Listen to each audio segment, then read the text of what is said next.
So I'm now going to pass over to John Weinman, who is an expert on adherence in different medications. And John is going to talk about what causes non-adherence to treatment. John. Thank you, Martin. Here are my disclosures. And what I want to say from the outset is if we think about adherence or compliance, we're talking about the extent to which the patient follows the medical treatment and advice. And obviously in the case of growth hormone, the extent to which daily growth hormone treatment is taken. And there are sort of three phases really in understanding the way adherence develops. Firstly, there's a stage which we call the uptake stage, which really describes the way in which the patient begins to take the treatment, and indeed whether they actually start to take the treatment. And we know that perhaps in the region of 10 to 15% of patients never really start taking the treatments we prescribe. And we refer to that as primary non-adherence. The second phase, which is really critical phase, is the way in which the patient, or in this case perhaps the family, incorporate the treatment into the daily pattern of life. And so there is a way in which the treatment can be taken regularly in a way which becomes habitual. And then the last phase really describes how long the patient stays with the treatment. And we know that in many cases patients may give up after months or years of treatment. And there may be different reasons for these different stages.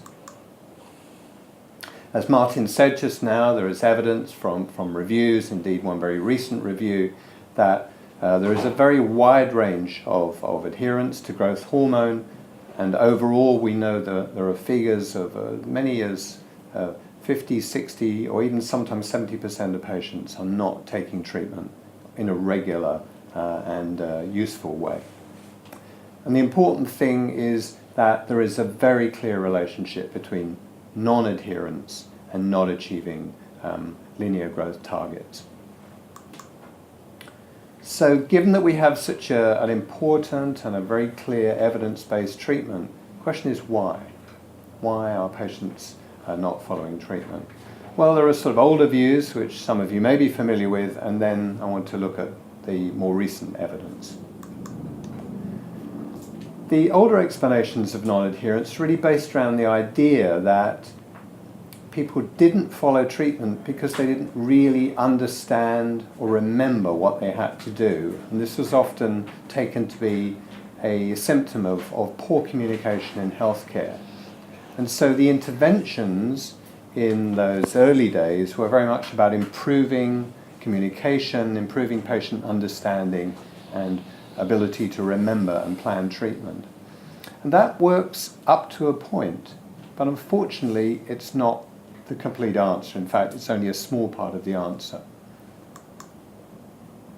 More recently, I think we realized that there are probably different categories and certainly very different causes of non-adherence.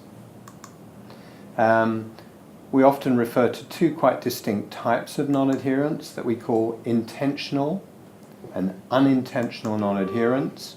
I'm going to say a little bit more about that in a minute. And we also know that these different aspects of non-adherence have very different drivers or different reasons. And in a moment you'll see me summarizing those reasons in terms of what we call the COM-B model. And by the COM-B model, we're really referring to the acronym. So C stands for capability, O for opportunity, and M for motivation.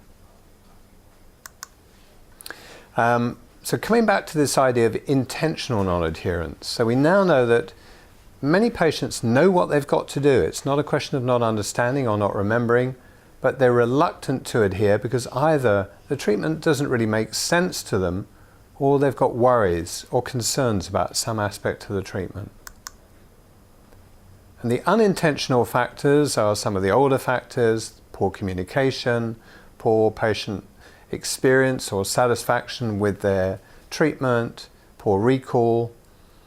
Some patients have real problems in planning, treatment on a daily basis and actually organising themselves to do something in a regular way on a daily basis.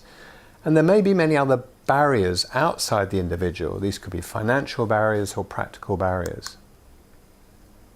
So if we sort of map all this onto this COM-B model, we can see that under capability, we've got a whole range of factors, psychological factors, people not remembering, people not being able to plan. We've also got some physical capability issues, not being able to administer the treatment in a way that's effective.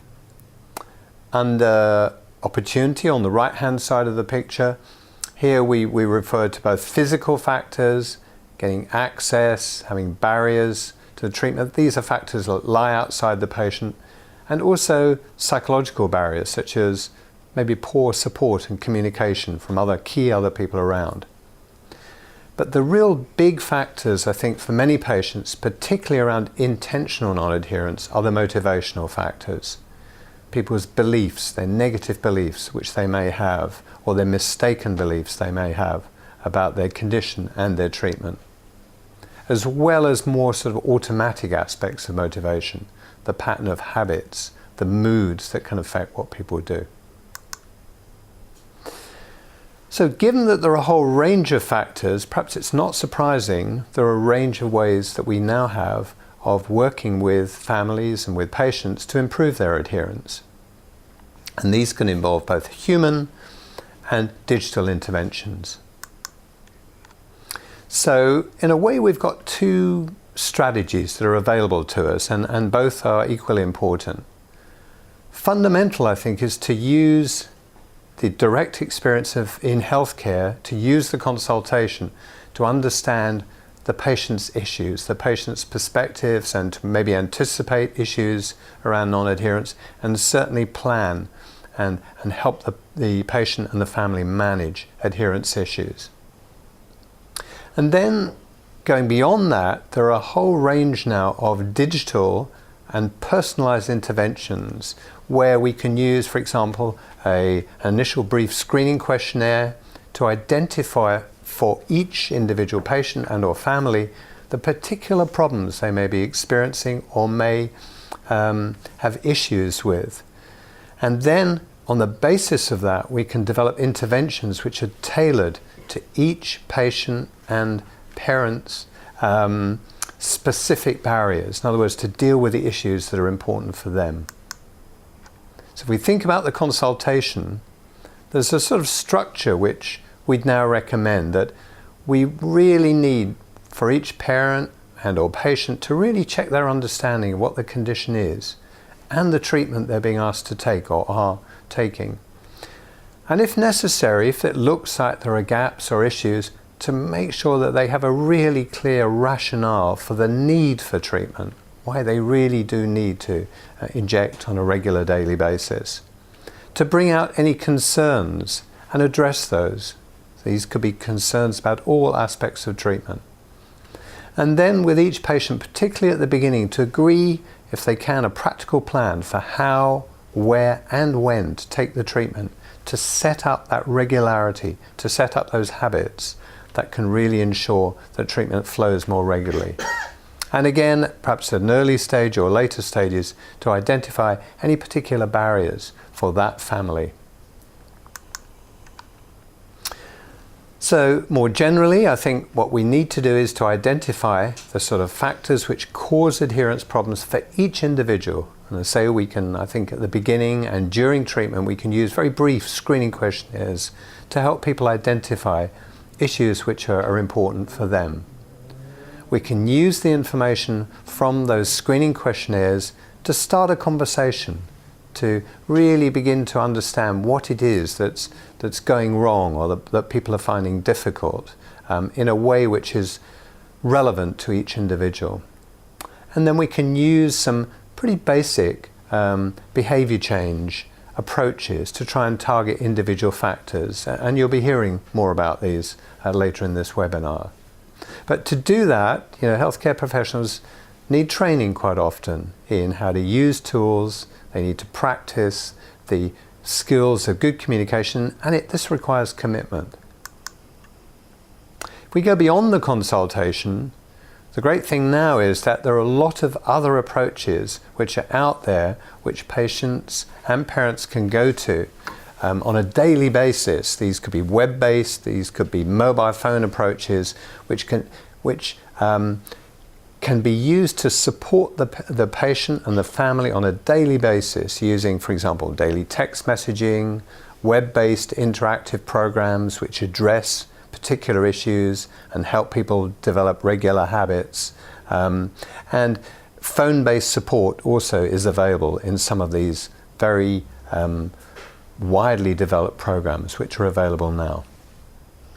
So thank you very much, John. And I'd particularly like to stress and also thank you for emphasizing the personalised approach to each patient and each family by the healthcare professional.